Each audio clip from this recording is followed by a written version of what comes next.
siomai rice.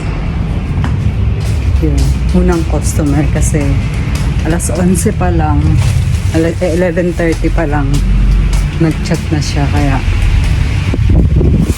pagka-open ko pa lang dito, inasikaso ko na siya. Mamalengke sana ako kaya lang mamaya-maya na pasok ni Geraldine. Kasi nga mas inuna ko yun dahil parang alas 12 gusto niya makarating na sa kanila, pero alas 12 ko siya na-book. Regular customer yun. So napagod ako. Hiningal ako.